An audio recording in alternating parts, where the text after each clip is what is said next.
მე ვარ არანო ჯინჭარაძე, საქართველოს მოფარიკავი და ეროვნული ნაკრების წევრი. წინა კვირაში რუმინეთში ევროპის თასი იყო შეჯიბრი, სადაც პირველი ადგილი დავიკავე და ძალიან ბედნიერი ვარ. კონკურენცია, რა თქმა უნდა, რთული იყო, იმის და მიუხედავად და ფინალში 15-4 გავიმარჯვე. მაინც გამიჭირდა 4 შესასვლელი, განსაკუთრებით პულკა. იმიტომ რომ როგორც მე ასევე ყველა მოფარიკავის უნდა იქ მოგება და მოგებისთვის იბრძოდნენ. ორგანიზება ძალიან კარგი იყო, მომეწონა, დარბაზი მშვენიერი იყო, გარემოს ძალიან ლამაზი იყო. ხოლო რაც შეეხება ჩემს შედეგს, ძალიან კმაყოფილი ვარ, იმიტომ რომ წინა შეჯიბრთან განსხვავებით ბევრი შეცდომა გამოვასწორე და შეუძლია რომ უკეთესად მეფარიკავო. ეს ოქრო ძალიან კარგი იყო, მაგრამ ამ ოქროს მედლამდე ძალიან ესე რომ ვთქვათ რთული წარსული მაქვს ფარიკაობაში, იმიტომ რომ ფარიკაობა ჩემი სრულით არ დამიწყია, ეს დედის გამო დავიწყე ფარიკაობა შვილის ასაკში. რთული იყო, რომ ყოველდღე ვარჯიშზე მიუსულიყავი და გამეკეთები და ისაც არ მომწონდა. მაგრამ შემდეგ 2-3 თვის შემდეგ, რამოდენიმე თვის შემდეგ რაღაც პატარა შეჯიბრზე მივიღე მონაწილეობა და იმ დონეზე მალე ავიღე მუხტი და რაღაც ჩავებვი ესე რომ ვთქვათ ბრძოლებში, ძალიან მომეწონა ესე 5-6 ბრძოლის შემდეგ. დავიწყებ იქიდან, რომ ანანოს ფარიკაობაზე მოხდა ჩემით. რა თქმა უნდა, მე ვიყავი მოფარიკავე სპორტსმენი და მოუწია აქედან მოსვლა აქ. რაცა სხვა გამოსავალი არ მქონდა, გინდა არ გინდა უნდა მოვსულიყავით აქ, რომ ბავშვი ჩემთან ყოფილიყო. რაც შეეხება ანანოს, ანანო არის ძალიან შრომის მოყვარე, ძალიან მიზანდასახული და ძალიან მონდომებული სპორტსმენი. მას აქვს ყველა ის რესურსი, ყველა ის ძალა და ყველა ის შესაძლებლობა, რაც სპორტსმენს უნდა ჰქონდეს. კი, რა თქმა უნდა, ძალიან დიდ პასუხისმგებლობას გრძნობ, იმიტომ რომ მხოლოდ მწვრთნელი არ არის და მხოლოდ მწვრთნელთან რო გაქვს ურთიერთობა, ეგ ურთიერთობა არ გაქვს და ძალიან რთულია. იმიტომ რომ როგორც დედა შენსგან ძალიან ბევრს მოელოდება, იმაზე ბევრს ვიდრე შეგიძლია. სიმართლე რო გითხრათ, ორმაგად ვნერვიულობ, იმიტომ რომ არ მინდა რომ გული გაუტეხო დედას და იმედები გაუცრუო. ძალიან ემოციური არ დაგიმალავთ, იმიტომ რომ ჯერ იმიტომ რომ არის შვილი ჩემი და როცა ის ბრძოლას იწყებს, ემოციური ფონი ყოველთვის მატულობს. თუმცა მე ვცდილობ რომ მას ეს არ შეამჩნიოს, რადგან მისახეზე ეს ისახება.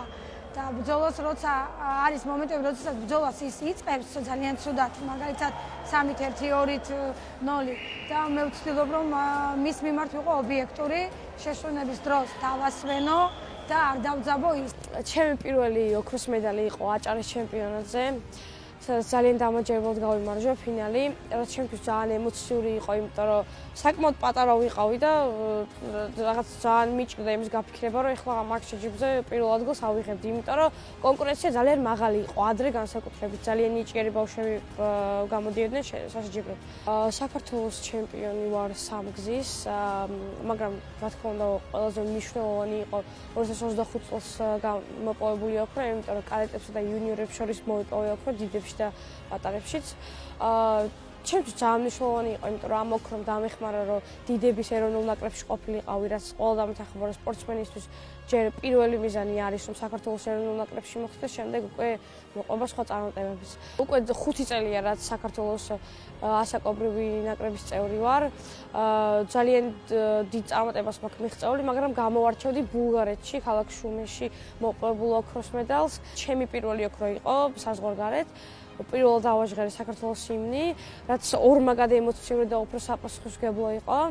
საკუთარ თავისგან მაქსიმუმ შედეგი ველოდებოდი მაგ შეჯიბრზე და მაქსიმუმიც დავდე.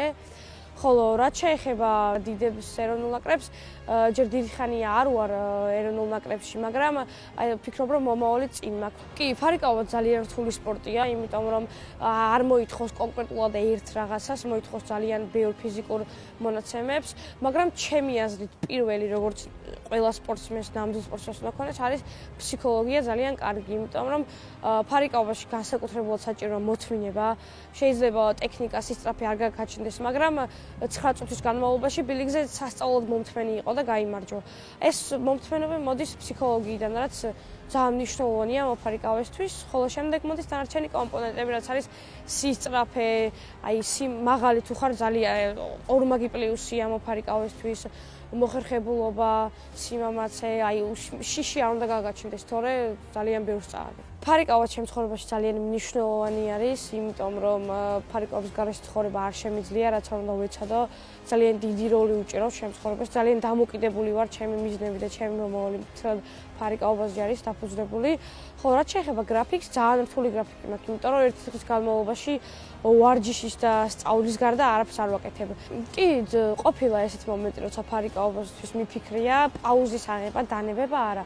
ევროპის ჩემპიონატის შემდეგ, იმიტომ რომ ისეთი შედეგი არ მქონია, როგორც მინდოდა, იმიტომ რომ ძალიან დიდი ხანი ვემზადებოდი ევროპის ჩემპიონატისთვის.